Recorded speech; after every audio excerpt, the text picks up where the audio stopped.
Hello,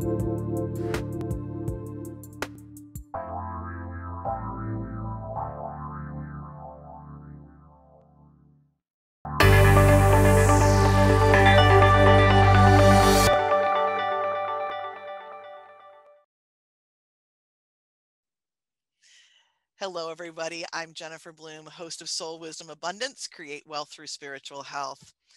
As always, I am truly honored and delighted that you are choosing to spend your time here learning all about how to do money in a new way. And, I'm really thrilled about where our conversation gets to go today because we've got my guest here, Jenny Smith, who I'm going to introduce in a moment. But she is going to give us the down and dirty on creating a new money relationship. And it was really going to be a great conversation. But before we dive in there, I would be remiss if I didn't do a little bit of chatting about kind of where we are as a country.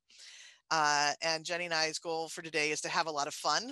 And I'm going to take a detour for 2 seconds because I think it's relevant for what we're going to talk about. As we're having our conversation today, we're a day out of the US elections, and these show airs in a couple of days. And we may or may not know the results, and that's okay, where democracy is working and all of that. I have a lot of emotions. I have a lot of opinions about what's going on, and that isn't particularly relevant to our conversation today. But there's one topic that I really think is important to note, and the thing that really bothers me, that really sickens me, is that it feels like there's just one more piece of evidence of how much systemic racism and the notion of profit over people continues to be relevant in our world. And it just blows me away that's something that in this day and age that is continuing to happen. And I know there are a lot of people on this planet who could have told me that. But again, it's really become very glaringly obvious. And one of the players in both of those is money, right? Money, we've given so much money, so much power, to money, that it really keeps a lot of these other forces in action. We've been taught that money is limited. We've been taught that we have to grab and grab and grab so that we don't end up without money. We've been taught so many things that are in error about money, and that continues to create other issues. As a collective here in the country, we have a lot of money pain. We have a lot of money wounds. And when we make choices out of those wounds and out of that pain, we end up with more pain and wounding. And when you stop to think about it, it can really feel like an unsolvable knot of pain. And I got myself deep in the middle of that knot of pain. And then I got myself out of it because I know that there's something we can do about it. As individuals, there is something that we can do. And that is to remember and relearn that we have our own soul money relationship. And when we know how to work with that relationship, it doesn't matter what anybody else is doing, because we have access to the resources we need to create the life that we want to have, whatever that looks like. And that's at an individual level. And when we are working within this soul money relationship, we are working at the level of soul. And when we do that, we know that we get to expand as ourselves and with other people. And it becomes a much more heart-based, freedom-based way to live. And so that is truly the nature of the work that I bring to this world and the reason for this podcast. Now, to come back full circle, the question becomes, how do I do that? How do I create my own soul money relationship? And I just couldn't be happier that Jenny Smith is with us today. She is going to be incredibly brave and authentic and vulnerable. And I'm just delighted that you are here, Jenny. I'm just welcome. Thank you so much. It really is an honor. It really is. I listen to a lot of podcasts and I hear a lot of people go, Oh, yes, I'm so glad to be here. I'm so honored. And maybe some of them mean that, and maybe some of them don't, but I genuinely mean it from my toes. Oh, well, that's good. Well, we are going to have some fun today. So let me tell people a little bit about you. You and I have known each other for going on 6, maybe 7 years, and Yes. it's been like watching the proverbial caterpillar into a butterfly, truly, And so you are an animal communicator. That's not always where you've been, but you've got this beautiful body of work. And from what I understand, your specialty is working with animals who are in spirit and animal soul contracts. And I've had a little bit of taste of your work. You've had a chance to work with a couple of my animals, and that's been a delight. So I know that it's been a journey to get to where you are today, and that is what we are here to talk about. So again, welcome. And let's start. Actually, I want to dive in first to the work that you're doing right now. I'm really curious to hear more about the world of animal communication and what that means, and what it is that you love doing. Well, again, it's a journey. I really feel like I'm on a hero's journey. Yeah. I mean, it has been what a wild ride. Um, to me, animal communication really is the vehicle I really believe that the universe chose for me to facilitate my self growth. Um, it's I've loved animals my whole life, and it was just the perfect vehicle to get into finding out who I was through animal communication. And I actually specialize in death and dying, which I think a lot of people would go, oh my God, that's such a heavy subject. How can you do that? And I feel divinely called to hold space for people who are in grief over their animals that have passed, because um, I think our society right now doesn't give a lot of space, a lot of validation for, oh, well, it was just a dog, or why haven't you gotten over that? I mean, they do that with humans, but with animals, it's even harder. And so I think people don't feel free to be able to grieve for this wonderful relationship that they've had. And for a lot of us, those are our children. Those of us that don't have actual children. um, it's a way of expressing love and feeling love where we don't necessarily feel safe to do that with people. And so I just and really this journey, I've been on this journey for 15 years, and it has changed. And I have learned so much about myself, and I have struggled so much because like we'll probably talk about, I came from a very left brain upbringing. And now I didn't just choose to go. I retired 4 years ago as a legal secretary, but I didn't choose to go from being a legal secretary to maybe being an accountant. I chose to go from left brain all the way 180 degrees to right brain, what my ego calls woo woo. And I mean, I really had a painful journey of learning to believe that, the gifts that I have of compassion and empathy and holding space for people are valid. Because when I was growing up, the message I got was those are not valid. Nobody wants to hear about that. So I just kept those covered.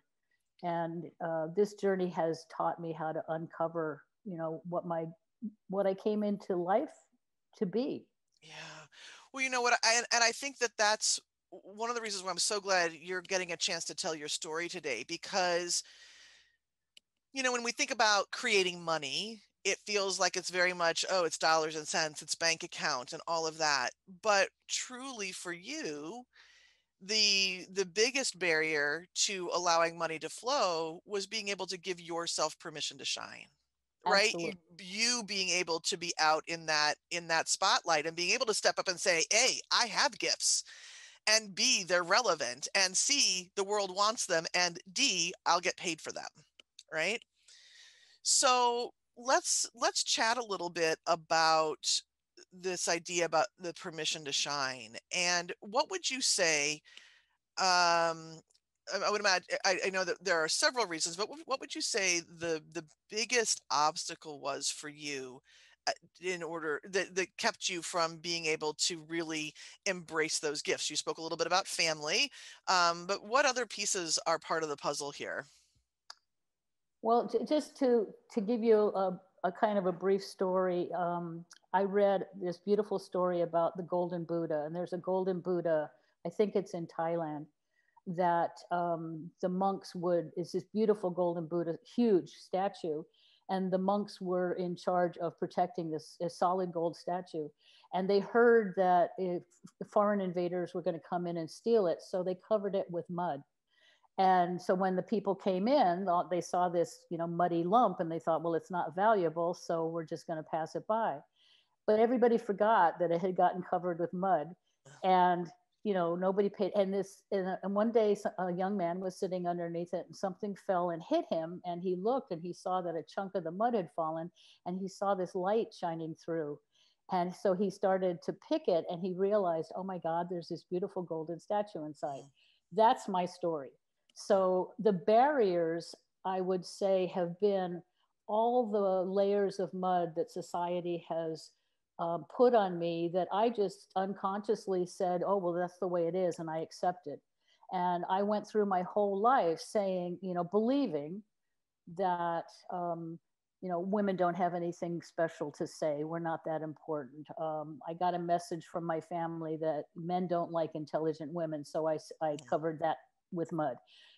People don't like sensitive, caring people. So I covered that with mud. Um, I was always told my whole life, you're too sensitive, you feel too much. And I said, I interpreted that as, oh, that must be something wrong with me. So I covered that with mud. I grew up in the military and the army, and then, I joined the Navy for 4 years, and then I became a legal secretary. So my whole life has been in a patriarchy of people giving me the continuing message of nobody wants to hear you, nobody wants to hear how sensitive you are. And it took a long, long time, even though the universe kept showing me evidence of, yes, you are, yes, you have this beautiful statue inside of you. I kept saying, no, no, no, because everyone around me has told me that I don't. And obviously they must be right. Um, So what were the first few hints that you got that that golden statue was underneath? oh my goodness. Well, I think all along, the fact that I love animals so much, Mhm. so much. I can't even explain how much I love animals. And the animals gave me the message that was so opposite to the way I grew up. The animals just loved me for who I was. They didn't judge me. They didn't say, "Oh, how come you came home late?" or, "How come you're wearing that dress? Why are you going out looking like that?" And so slowly, slowly, I would start to go, "Huh, how come they look at me a different way than society does?" And then the more and more I got into animal communication, and the more I stepped out of my comfort zone and tried things that were really scary, like, people are going to say, you're talking to animals? That's crazy. And I Mhm. just thought, I don't care. I just have this Yeah. desire inside of me to do it. And so the more that I did that, and the more feedback that I got from people that said, wow, yeah, you really got my dog. Wow, you really connected. I didn't think you would. And I'm thinking, I didn't think I would either. You know, I'm as surprised as you are. But I got more and more evidence of, yes, you are on the right path. And then it even morphed into stepping into the death and dying. And so the more that the statue inside got revealed, the calmer I felt inside, Yeah. the more peace I had. And the more I started questioning the voices in my head from society of, what you do doesn't matter, I felt peace. And so I've learned to listen to that peacefulness in my body. Beautiful, beautiful. And I think that one of the important tools along any journey is really being able to hear what you're feeling and truly honor it. Would you agree? Oh, absolutely. And I have to say, people have a lot of things to say about COVID, but to me, 2020, with all of its talk about a roller coaster ride, it has been one of the biggest gifts in my life because it allowed me the stillness to listen to me, to listen to what my heart was saying, what my soul was saying, without all the busyness of I got to get to work, I got to make money, I gotta. Yeah. It allowed me time to go, how come I'm feeling the way I'm feeling, and to allow the space to explore that and get curious about that. And I think that alone is what has just catapulted me in this year to really growing. Yeah, and one of the things, as you know, that I teach is that it's really important to, before we step into the doing, and there's always action that's going to be involved in making money with whatever that is that we're doing. But the first part of the, before we even step into that doing, is being. And being, right, is all about getting into an aligned state. I say with the divine, and you can use whatever word that you want, but that really allows you to be present to whatever is going on inside, and also then to be able to listen to what the divine might have to share with you. Absolutely. Without the being, I wouldn't know who I was. I wouldn't. It took being still and listening to all the emotions that I was feeling, fear and anger, and all the emotions that I was not allowed to feel as a child, and they frightened me. So it's like, well, what do I do with all these feelings? They're still happening, whether people tell me I'm allowed to or not. They're still happening. So, how do I sit with those and explore them? Find out, number one, they're not going to kill me. Number two, they will pass. Yeah. But I had to really take a look at all those old beliefs that I was brought up with, and really look at them and say, are those really true? Will my feelings kill me? No, they won't. Is it okay if I am an emotional person? Yes, it is. But I have to say, for all the decades and decades of getting the message that no, it wasn't, that doesn't just change overnight. That takes being still and listening and being curious and saying. So, what I've learned now is, instead of, when a feeling hits me, instead of going, oh my God, I must have done something wrong, I'm a bad person for feeling this, I say, what are you here to teach me? And Mm. that changed everything in my life. Is, what are you here to teach me? Because every single thing that I feel is here to teach me something, and that's how I grow, is to learn from them, not to be afraid of them. Oh, beautifully said. Beautifully said. I think that, there's a sort of a line to walk here as we're having this conversation, because I think that when we want to change something in our lives, a lot of us, and I raise my hand for this, I want it to happen like this, just do it, get it done, get it done, get it done. And yet, some of this is really about showing up and doing your work, right? Like, Absolutely. we can't, and I don't want to make it sound hard or painful, or like it's going to, you're never going to really get there without all of this extra pain and suffering. And yet there is time of discomfort, and there's sometimes time that has to evolve as you move through some of the old beliefs and some of those emotions. Yes. I think as a society, at least in my growing up years, is that no one taught me how to feel my emotions. No one taught me how to navigate them. The message was always get rid of it as soon as possible. So either get rid of it by taking a pill, or get rid of it by drinking, which is what I did, or get rid of it by working too much, or shopping online. But at all costs, shut the emotion down. And I really believe, and I've told people that I love, the feelings will drive the bus, and they will drive it off the cliff if you're Yeah, not careful. it's so Right? true. Yeah. So Yeah. you have to really understand that you can try and push the feelings down, but they won't go away, and they will manifest it, for me, they manifested in my body, and all my joints, like all the warranties on my joints went out. And I had 5 operations in 7 years because Mm. my body kept saying, you're not paying attention. And I'm going, I don't know what you're talking about. I have work to do. And then they said, okay, that's it. We're taking over. And that's what started me on the journey of starting to listen to my body. But that message of feelings should be avoided at all costs, we need the opposite of that. We need to teach people, how can you learn to be friends with your feelings? How can you learn that they really do have something to teach you? Yeah, I think that, there's so many ways that we learn. We learn through our bodies. We learn through money. Money is a phenomenal teacher for us. And when we ignore what what the situations are trying to share with us, right? When we ignore the pain that's coming through the body, or the pain that's coming through our mind, or the pain that's coming through our bank account, it's just going to get bigger and bigger. We have the opportunity, we can't ignore it, but when we begin, and you said this earlier, right? When we begin to understand that those feelings, those situations are here to show us something, to help us say, ooh, they're a barometer, right? Your feelings are really the barometer to let you know what's happening and going on.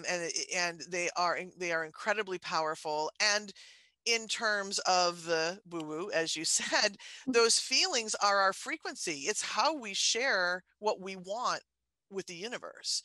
So until we begin to understand that those emotions are telling us something, we can't really communicate with the universe. Yeah, and I believe everything's about relationships. So I'm learning how to have a healthy relationship with myself.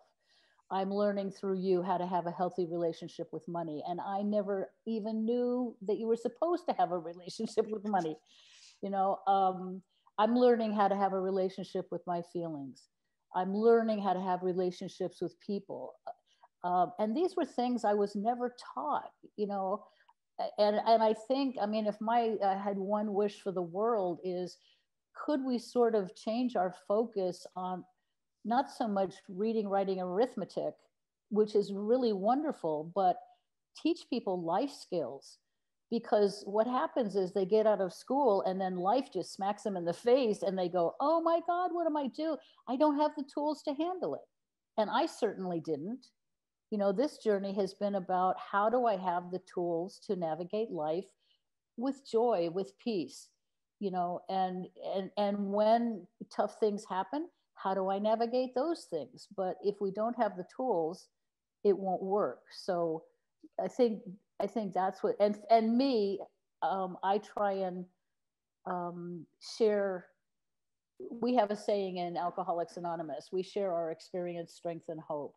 And I think that's what I want to be, is to share with people, yes, it's tough right now, and this is what happened with me, and you know, probably we have a lot of the same stories, but this is how I turned it around. And there is hope, because I mean, even in right now in the United States, I think there's hope. And I think sometimes people have forgotten that, you know, there is a solution, there is a way to share with each other that, yes, let's lift each other up, let's do this together, we can't do this by ourselves. Yeah. So yes, absolutely, absolutely true. So let's dive in a little bit more to the actual money story here, the money relationship. Now that you are aware that there is a relationship with money, which I didn't know either, right? This is something that evolved for me in my own work, and it's like, oh, it's a relationship. Money isn't just transactional. It's not just money in, money out. It's this whole relationship. So, how would you, without sounding like a school marm here, how would you define the money relationship? What does that mean to you? When I started taking, when I first realized, oh, it's a relationship, then I thought, well, if money was a friend of mine, how have I been treating this friend? Oh my God, not nicely at Yeah, all. right. Not nicely. I was afraid of it. or I would bully it. Why aren't you here? What's wrong with you? Um, when I looked at it in terms of a relationship, that changed everything. It's sort of like, well, okay, how am I going to show up in this relationship, and how would I like to be treated? So then I started treating money the same way, with respect. I pay my bills on time. I don't bully it. I don't say, what's wrong with you? Where are you? I say, I'd love to see you. I'd love you to come over for tea. But if you're not here, I trust that you will show up again. And it really did. It was a game changer for me, because I never thought about, well, how am I treating money, not just how is money treating me. Right.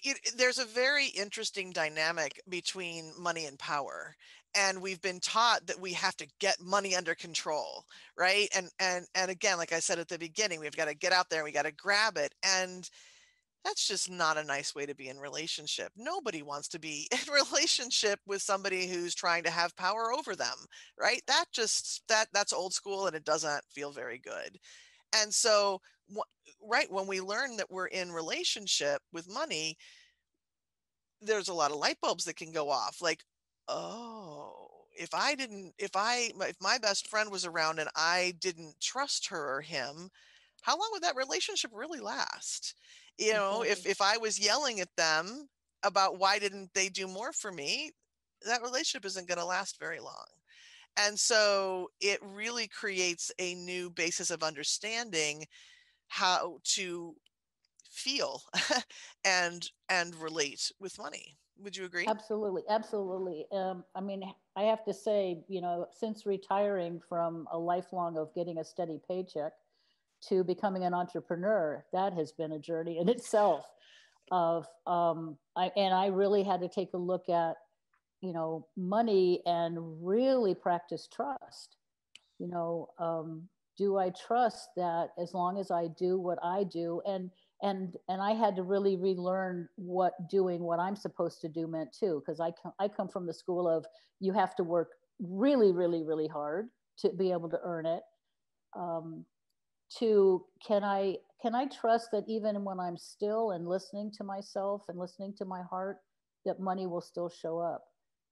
So you know it it again, it is that relationship of love and trust. And why would I assume that money's going to screw me over? It's like, you and I are friends. Why would I automatically assume that you're going to hurt me or do bad to me? But that was my experience growing up. So I had to relearn what trust was. Yeah. Yes, absolutely. So I've got one more question before we take a quick break. So what is the role for you in this relationship of divinity? Because we've been talking about money, we've been talking about your relationship with yourself.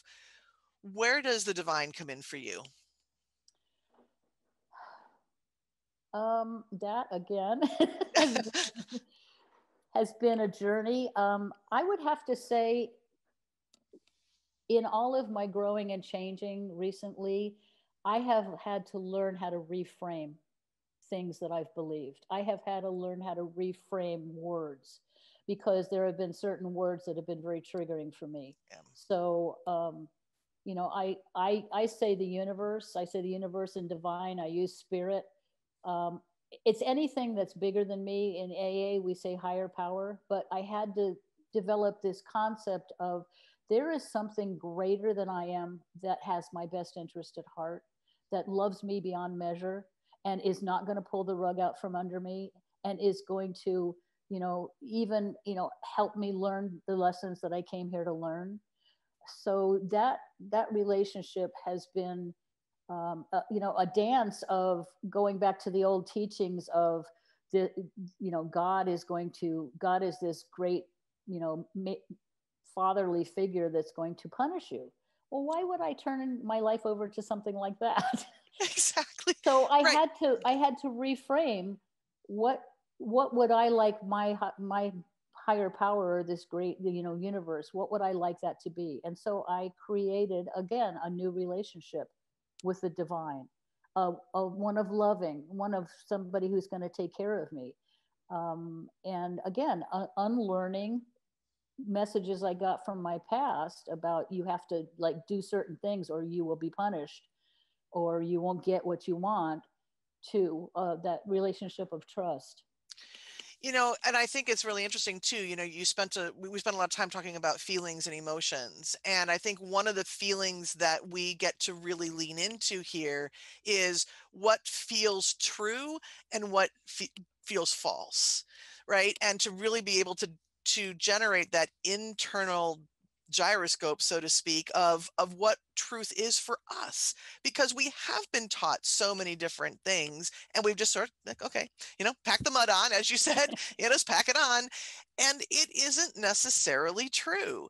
And we each get to decide for ourselves what's true and what's not. And if we have the ability to listen and feel our emotions and feel our feelings, that's another thing that comes along for the ride, meaning we know what's true for us and what we want to shed. The shedding part isn't always lickety split, but we do know what we want to shed.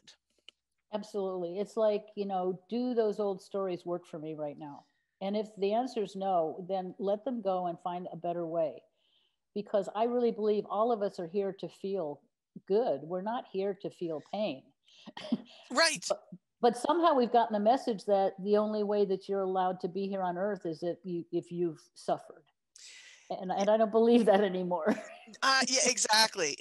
We are really here to, in my opinion, expand through joy. Like, why can't we expand through joy and instead of suffering? Yes, you learn a lot when you put your hand on a really hot stove. Yeah, you learn really quickly you're not supposed to do that, but isn't there a better way to go through in learning our other life's lessons, right? Yeah. And Oh, I ask myself, does this feel good or does it not feel good? I mean, I get really, really simple. yeah. I try to get out of my head and just say, am I feeling peace right now or am I feeling all turmoil? Mm, yes, and it can be as simple as that, right? And then what do I want to choose? What's the next thought that I want to have? Do I want to go towards peace or do I want to go towards turmoil? Absolutely. Yeah. Okay. Lots of really, really juicy things here. I'm so glad we're having this conversation. We are going to take a short break. And then when we come back, Jenny, I'd love for us to start to dive in a little bit into soul language and money language as a tool, as one of the tools I know that has helped you along on your journey. Okay. Yeah. So we will go ahead and take a short break. Keep listening. We'll be right back.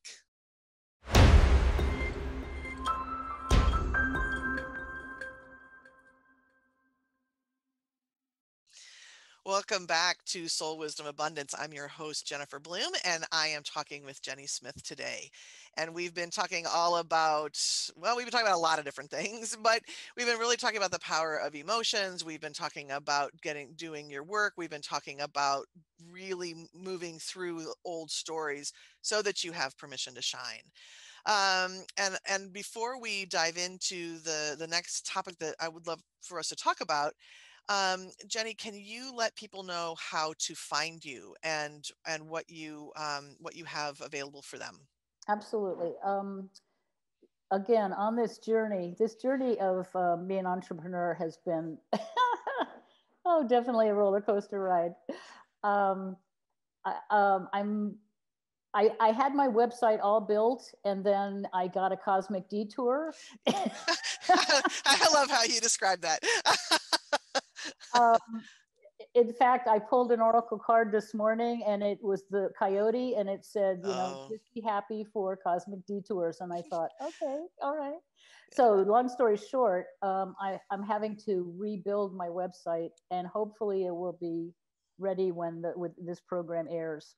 But today you can find me on jennysarc.com and you can also email me at jsmith94591@yahoo.com. So if for some reason Jenny's Arc doesn't work, just email me. And I'm offering a free one question reading for the first 10 callers to just send me a picture of your pet and have a question that you want me to ask. And I will connect and, type up a transcript and send you the report about this is what your beloved animal wants to tell you, or this is the answer to the question that you had, because they are they are just dying to talk to us. And I kind of look at myself as a translator. Beautiful. And I have to say, I'm really going to encourage those of you who are pet parents. I don't like the word pet owner. I'm a pet parent. Reach out to Jenny. You don't even have to be having a hard time with your animal to get really good information back. As I mentioned, I've got this really beautiful Newfoundland Sadie, and Sadie had so much to share with us, and it's really making a difference. And I can tell that my relationship with her is changing, and her expression of her beingness is shifting. So I want to say thank you for that, and really truly encourage people to reach out. It's such a gift. It's such a gift to hear from our animals. Okay, so I appreciate your authenticity here. I really appreciate you showing up and saying, "Hey, it hasn't always been a piece of cake." But I do know that there are a lot of tools that you have used in your journey as have allowed yourself to shine in who you are. I'm curious about your journey with soul language and the money soul languages, and to talk a little bit about that, and how that has supported you. And if you wouldn't mind, if you would share what your languages are. So why don't we start with the personal languages? And if you would just share the languages, and then let us know how that has supported you. Okay. I hope I remember all of them because I've had several languages done. Yes, Uh, yes. and the other thing that I have to say with all my languages is um, I I have been having I expressed before, a difficult time with talking to the divine, because the divine for me felt so out of reach that I didn't feel like I had a close enough relationship that I could just talk like I'm talking to you. So when I got my languages done, I decided to give them names, people names, so Hmm. that it felt like I was talking to a friend. And I look at my languages as they're sort of the close friends that I keep with me, that are a conduit to the divine. So the divine, I truly believe that, this higher intelligence, God, whatever you use, speaks to us through so many ways, through other people, through billboards, through songs. The messages get to us the way we need to hear them. And the languages have been a beautiful way for me to get messages from the universe. So my personal languages are matriarch, patriarch. So if you kind of think of queen and king, it translates into being a leader, which again was something I totally denied about myself. Oh, no, no, no, I'm not that kind of a person. But it was like, well, I can't argue with that. I mean, that's what I got. So I need to get Yep. curious about it, right? Why did I get matriarch, patriarch? So that has led me into, embracing my authenticity as being a leader, a benevolent leader, not a power over leader, which is what I struggled with. Right. The other language is deliberator, which means I take a long time to think about things. I take a long time to process information. I'm not a snap judgment type of a person. And again, I really judged myself for that, because people would say, well, make up your mind, make up your mind. And I couldn't understand why I couldn't make up my mind. When I learned about deliberator, I found out, well, you're not supposed to do it quickly. This is how Yeah. you show up in the world. You take a lot of time to think about it, and once you think about it, then you can come up with the right words to say. And the third one is transformer, which I have to say I probably love more than any of them, because transformer gives me the ability to transform thoughts, transform ideas, transform situations, to reframe them for people and myself, to go, you're looking at it this way, but what if you looked at it just a little bit differently? And that ability to say, what if you looked at it a little differently, has been a game changer for me. And it has been a game changer for the people that I talk with. Because sometimes when we're in fear, all we can do is get laser focused on what you're afraid of. you don't have the ability to expand your focus and say, well, look at, you've got 25 possibilities out here. I don't Yeah. see any of them. I only see the one I'm afraid of. So my gift is to be able to show people, I see 25 possibilities for you. Why don't we take a look at some of those? And then they go, oh my God, I never thought of it that way. And Right. and I especially do that with people and their pets, is like, huh, this is what your dog is telling me. And they'll go, huh, I never thought of it that way. And it just opens up your whole world to possibilities Mhm. and, to solutions. Instead of living in fear, you live in solutions, and you live in, and you find you do have power, you have choice. um the other, the my money languages, if Okay, I well, can I just want remember. to. I want to pause. Yeah, Oh, I'll sorry. pause. Oh, no, no, that's fine. I just want to pause and just comment on you. There was so much that you said here that it was so valuable, and I think that one of the reasons why I love soul languages so much is because it really does give us permission to be who we are. And what you said about deliberator, and as a reminder for those of you who are listening who may not understand, may not know about soul languages yet, we have there's 107 different languages according to this paradigm, and we come with three languages that are our personal soul, that reflect our personal soul. And I think that when we know what those are and we look at those and you go, oh, I mean, I know for me it was such a relief. And I'm one of my languages is pioneer, and so it's like, oh, that's why I always want to do some new things. It's not a flaw that I'm moving from place to place or career to career. That's who I am. And as soon as you give yourself permission to be who you are, whoa, the world opens up. So, and that's a really important aspect of our money relationship, even before we get to the money languages, because you as a deliberator, if you try to speed up your money decisions, it's not going to end well, right?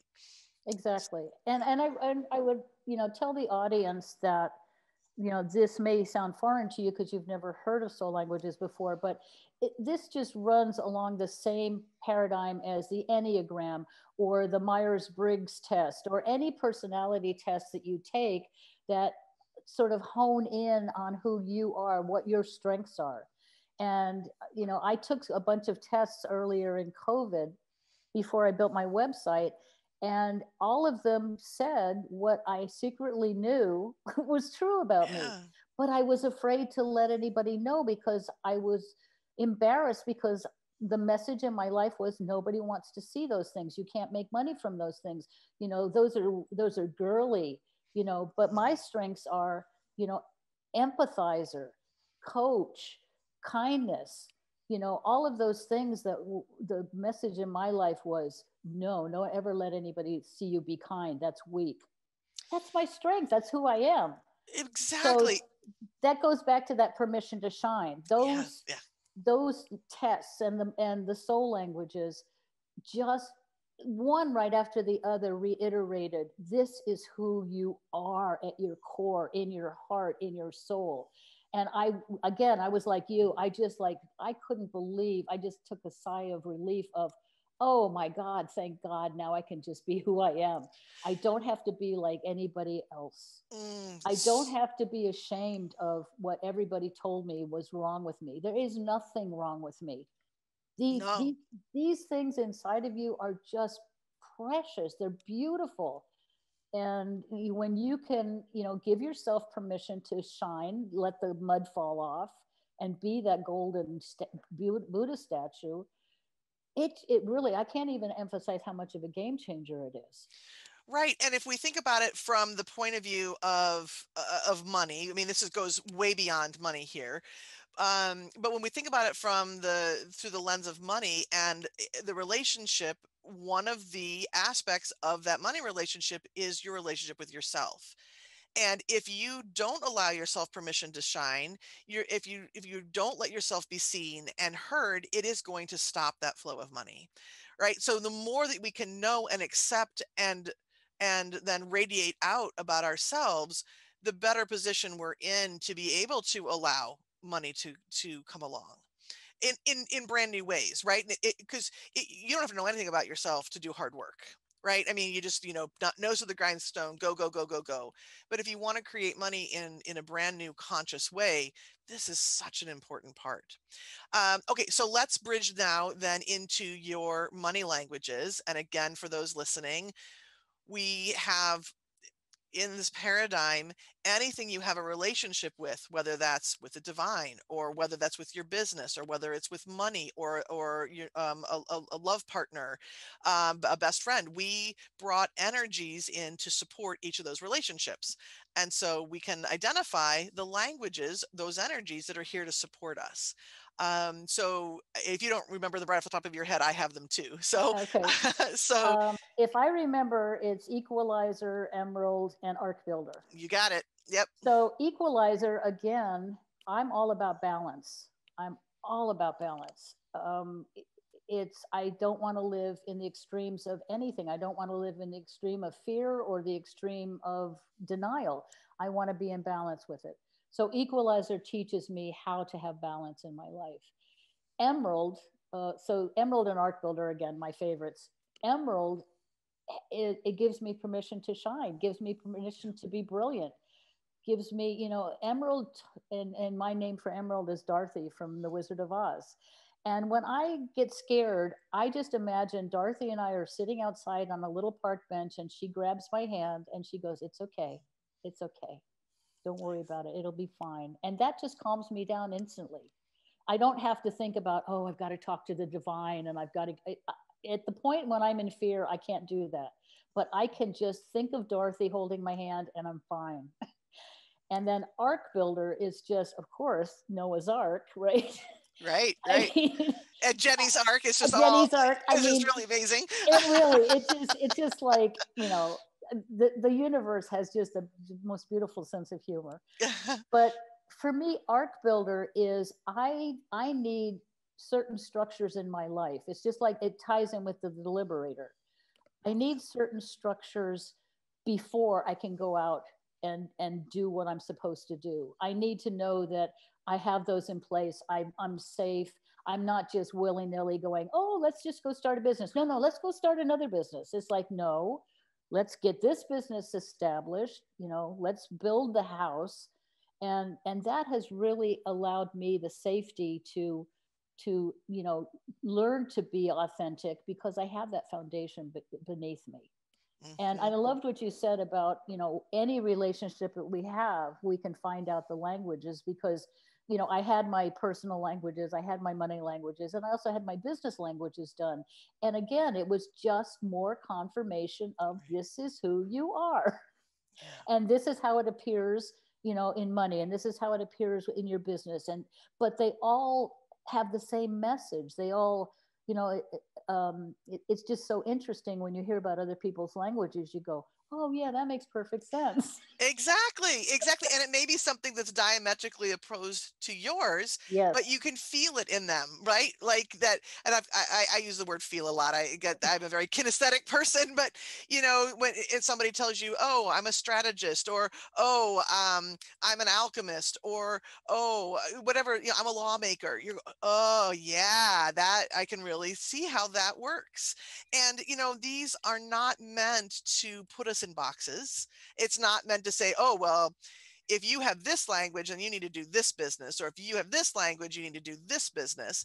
But rather to help us expand into exactly who we are, right? Absolutely. And then I like how you described how the languages are similar to something like the Enneagram or hand analysis, or right, any of these other ways that really help identify who you are.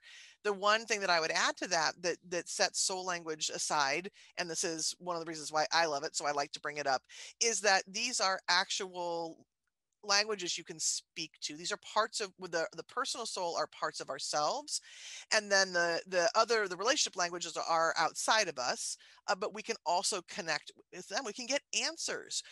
This is something we can tap into, and as you said, sit with sit with Emerald or Dorothy and calm that fear. We can tune in and say, okay, team, and that's how we talk about it in soul language, right? We have our teams of languages. What do you want me to know today? So how do you do with that communication? What have you found to be helpful about that aspect of the languages? Um, it, for me, it's again how it's another vehicle for how I get information from the universe. Like Yeah. I have oracle cards on my phone. Most of them are animal oracle cards. But for me, it's a very quick way, especially if I'm in fear or doubt. It's a very quick way to tap into what's the message I'm supposed to be hearing right now. So um, the soul languages, again, it's because I feel that they're so personally connected with me, they're just friends that are around me all the time. I can just turn around to them and say, "What do I need to know right now?" Or "What am I supposed to be doing right now?" It shortens the gap between sometimes that I have between me and the universe because the Mm. universe feels sometimes so far away that I feel disconnected. This is a constant connection with me that helps me get information. And that information simply allows us to expand, right? Absolutely. Beautiful. Okay, so we have just a moment or two left. And before I say thank you and all of that, I want to ask if there's one last thing that you would like people to know. What's the one thing you want people to remember from the conversation today? Is that I think feelings are more important than people realize, and that they're not something to be feared. There's something to that. Again, it's information. It's just information. It's not there to chastise you. It's not there to belittle you, um, like we've maybe done when we were growing up. It's information, and so just get curious about it. Just get curious when something happens. Go, huh? What's this trying to tell me? So I think if you can again have a relationship with your feelings, of if you can reframe what you think of as feelings, especially what we call bad feelings, if you can just say, okay, let's just sit down together, we don't even have to do anything, but I'm not going to kick you out of the family. Exactly. Right? Yeah, We're all exactly. in this together, and you're here to teach me something. Beautiful. Well, Jenny, that's such important wisdom, and I am just so honored that you were here today. I really truly appreciate you sharing your story and the ups and the downs and the honesty, being honest. That I we just that honesty, the authenticity of the actual story that we don't often get into. So thank you so much for being here today. Absolutely. And I just want to tell people, I think what's exciting about this conversation is I'm just a normal person. I'm not some six-figure businesswoman that you think I'll never be like that. I'm just like you, Yeah, and so if exactly. I can do this, you can do this. And that's so true. And I see your brilliance. You're not just somebody, you are a brilliant woman. But I understand exactly what you're saying. All right, so thank you, and thank you to everyone for listening. If you want more information, you can always join me over at Soul Abundance, both on Instagram and over at Facebook. And we're here for Soul Wisdom Abundance the first and third Fridays of every month. Thank you for listening in, and until next time, prosperous blessings. We'll see you soon.